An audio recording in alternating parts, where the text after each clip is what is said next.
Salam geothermal. Halo, selamat datang di kuliah teknik geothermal dengan kode TM4219. Perkenalkan, saya Heru Berian Pratama dan dosen pengampu utama adalah Ibu Neni Miriani Sertaji. Pada pertemuan kali ini kita akan membahas mengenai well drilling dan compression test. Tujuan materi kuliah kali ini adalah untuk mengetahui kondisi sumur sekaligus mempelajari reservoir.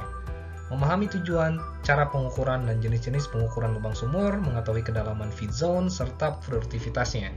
Kemudian menganalisa data uji panas untuk menentukan jenis reservoir, tekanan, dan temperatur reservoir.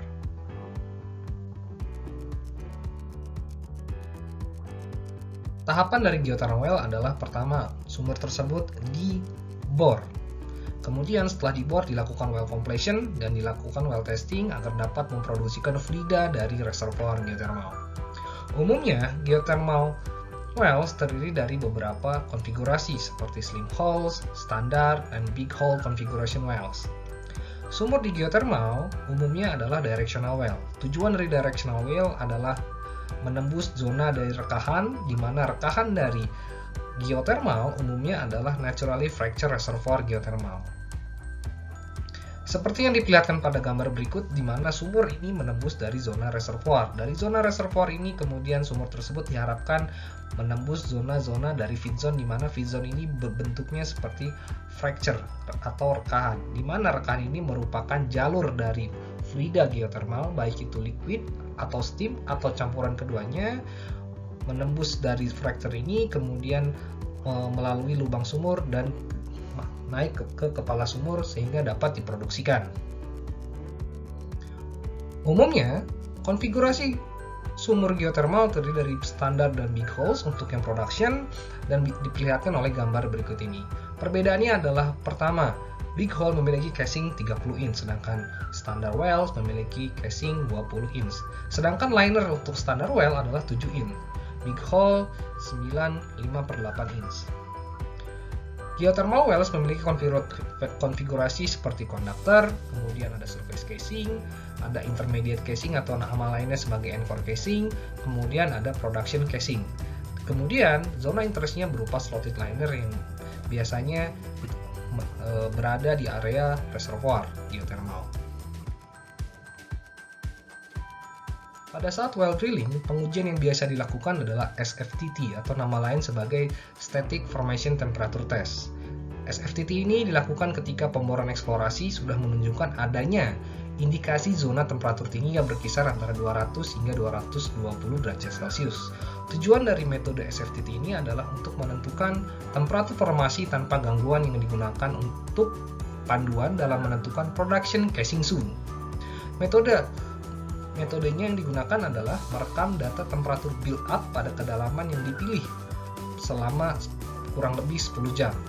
Dan metode ini dapat dilakukan analisa dengan menggunakan berbagai metode seperti metode Horner, Bernard, Asensio, dan Raux. Setelah sumur tersebut selesai dilakukan well drilling, maka tahapan berikutnya adalah dengan melakukan well logging, downhole, dan well completion test, di mana masing-masing adalah well logging berupaya untuk mendapatkan rekaman secara detail di sepanjang lubang sumur.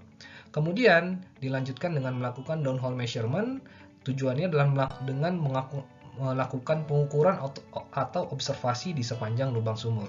Kemudian dilakukan berbagai macam compression test seperti injection test, gross permeability test, dan fall-off test.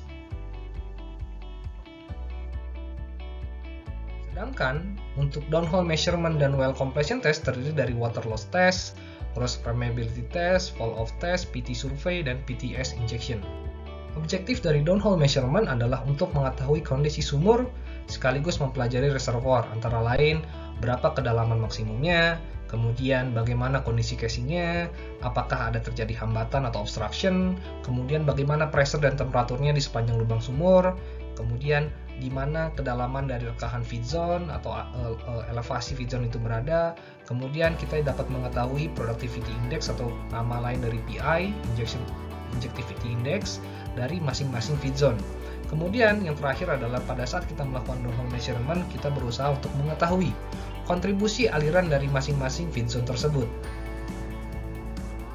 Jenis dari pengukuran lubang sumur diantaranya adalah Godefil, calipers, PT logging, PTS, dan downhole sampling.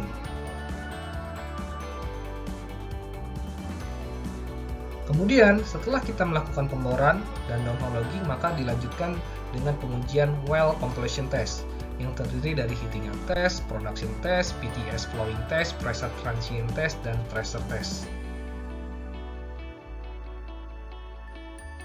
Completion test bertujuan untuk mengetahui kedalaman rekahan atau feed zone serta produktivitasnya. Uji kompresi ini atau completion test dilakukan dengan menginjeksikan air dingin dengan laju tetap dan melakukan pengukuran tekanan dan temperatur di dalam sumur guna mendapatkan profil atau landaian tekanan dan temperatur pada awal dilakukan injeksi dengan laju yang konstan. Uji hilang air ini dilakukan untuk mengetahui tempat di mana terjadinya hilang air atau water loss, atau tempat-tempat di mana fluida formasi masuk ke lubang sumur, karena hal tersebut merupakan indikasi adanya pusat-pusat terkahan. Tujuan melakukan analisanya adalah ingin mengetahui kontribusi aliran dari masing-masing feed zone, kemudian mengetahui productivity index dari masing-masing feed zone. Produktivitas dari pusat-pusat terkahan dapat ditentukan dengan menggunakan prinsip dari kesetimbangan panas atau heat balance dengan konsep productivity index. Kemudian, tahap berikutnya adalah dengan melakukan heating up test, di mana heating up dilakukan setelah sumur ditutup, kemudian tekanan dan temperatur dalam sumur diukur pada interval waktu tertentu, seperti contoh sebagai berikut. Pada hari pertama, kedua, keempat, ketujuh, 14, 28, dan 42, seperti yang diperlihatkan pada gambar berikut ini. Kemudian, tekanan dan temperatur dapat diukur dengan menggunakan TP instrumen atau caster. Dalam instrumen tersebut, terdapat chart untuk merekam data tekanan, temperatur di dalam lubang sumur. Data tersebut di dalam sumur dapat diketahui beberapa jam setelah peralatan diangkat ke permukaan. Nah, ini merupakan cara yang lama. Sekarang telah dikembangkan PTS instrumen dengan menggunakan instrumen tersebut. Data di dalam sumur ditransmisikan langsung ke permukaan pada saat pengukuran dilakukan. PTS mempunyai spinner yang akan berputar apabila tersentuh fluida yang bergerak. Jumlah RPS atau round per second dari spinner juga dapat ditransmisikan ke permukaan dan diinterpretasikan menjadi kecepatan fluida. Materi ini berdasarkan referensi dari buku teknik geotermal pada bab 7, yaitu pengukuran dan pengujian sumber geotermal. Tepatnya dibahas secara komprehensif dan detail pada subbab 7.1 hingga 7.6.